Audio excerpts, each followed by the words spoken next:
today on 7 and 4 News at 5. President Clinton visits a country never before visited by a U.S. president. Also,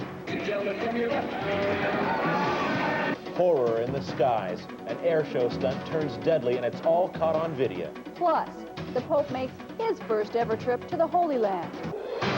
This is 7 and 4 News at 5. Coverage you can count on. Good evening, I'm Nancy Loveland, in for Dalvu. I'm Adam Bartelmay. Welcome to the second half hour of 7 and 4 News at 5. President Clinton's in Bangladesh today, marking the first time a U.S. president has ever visited the country. It's part of his 5-day tour of Southeastern Asia. Clinton praised the struggling democratic country as a nation with a very big future.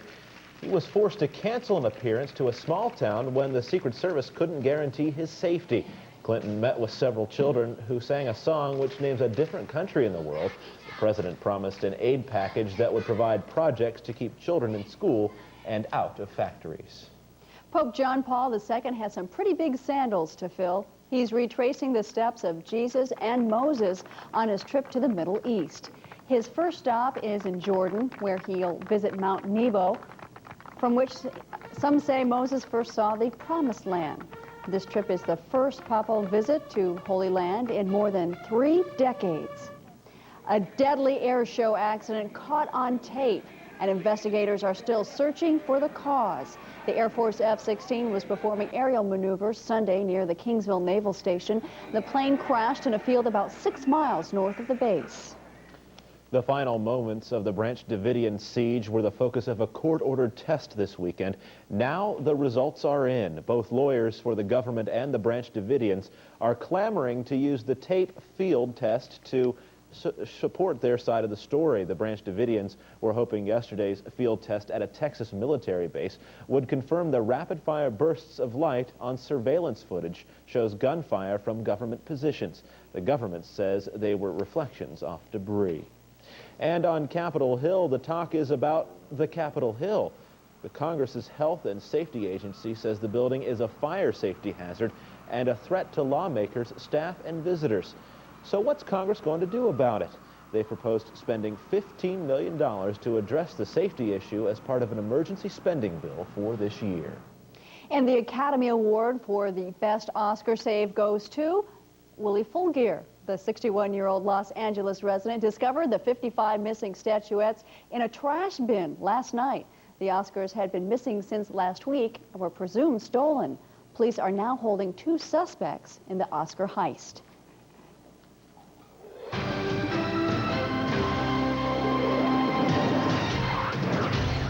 Hello again, everybody. We open up with a shot high atop the Park Place in downtown Traverse City. Dismal clouds. It's been like this pretty much all day. Roads have been wet, and we'll see fog moving in as well. Pretty thick during the overnight hours, and if you drive into the Upper Peninsula, watch out. The dense fog advisory in effect for the western half all the way to areas of Minnesota.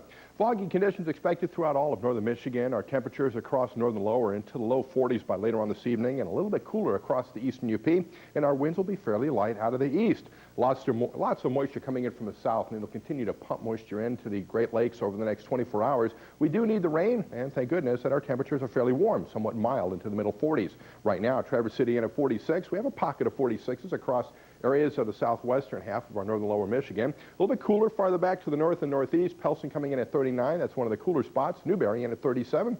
Sault Ste. Marie in at 40 degrees. 704 fly-through shows lots of moisture in the area, a little bit of unstable weather bringing some lightning to the region. But as you get into northern Michigan, light rain will continue to fall, and a little bit of rain and snow mixed across the Upper Peninsula, mainly due to the cooler air up north. We'll see more of the rain for tomorrow with light drizzle off and on through the early part of the afternoon, then breaking up to maybe some partly sunny skies by the afternoon. Foggy conditions overnight, temperatures into the middle 30s. Winds will be light out of the east at about 7 to 10 miles an hour. Tomorrow's highs, 42 to 45 degrees. Light rain expected for the morning hours, dry for the afternoon. Shouldn't be too bad of a day. For north and central lower Michigan, east of I-75, you'll see mid-30s with foggy conditions, and areas to the west into the upper 30s with light drizzle off and on. For tomorrow, scattered rain showers in the morning, dry by the afternoon. Our highs right around 44 across the east, 47 to 49 degrees across the southwest, and we may see a 50 in areas of Big Rapids, Ludington in that area. Your Weather Tracker 5-day forecast shows an average for Tuesday of 43, finally into the 50s for Wednesday and Thursday. Just when you get used to the sunshine, we're going to see it come to an end on Saturday. Hey, it's the weekend. What can you do about it, huh? 49 degrees, but it looks like we're looking for that upward trend. So now that we're officially into spring, we're looking for those temperatures to climb a little bit each and every day. It figures you would have it raining on the weekend. But he has 4 days to change his mind. Absolutely. I don't change my mind. As much as I would want to, I don't change my mind. We'll check That's on her Friday. job. All right. See you Thanks, later, Greg. Greg. You bet. If your kids are hyperactive and running circles around you, before you grab a bottle of Ritalin, you'll want to hear this story coming up later in Education Matters. And flying the friendly skies soon? Next, find out how to get the friendly fares.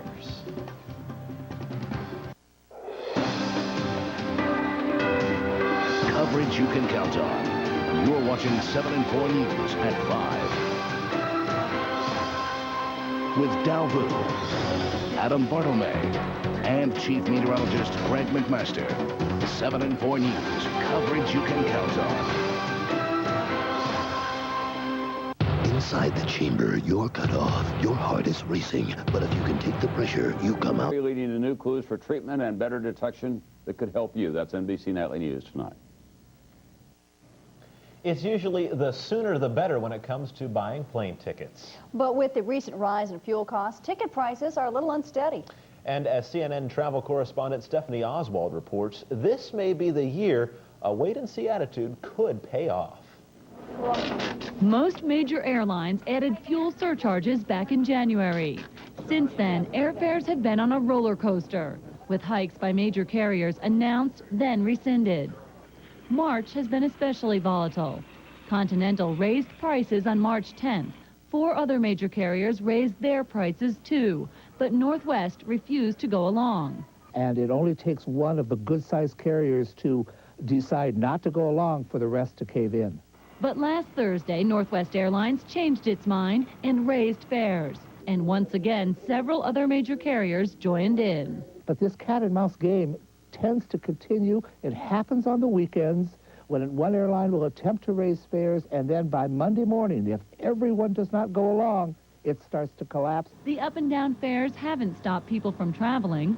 To have big swings up and down in expected revenues is dangerous for a person, a company, or a country, even an oil producer. So it's in their interest to not scare demand away by higher prices.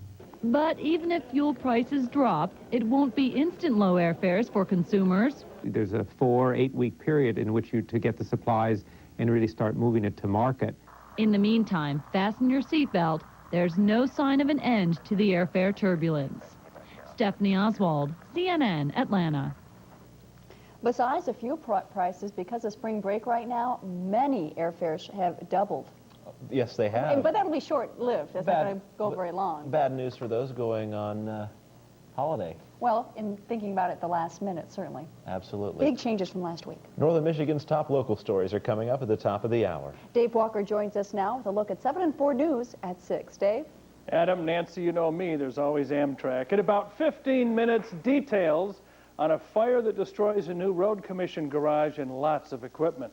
Plus, does this snake look like a clue? A Traverse City snake lover reports his pets stolen. Also at 6, they're unique, they're one of a kind, and they're in the news for a good cause. We'll show you at 6. Nancy?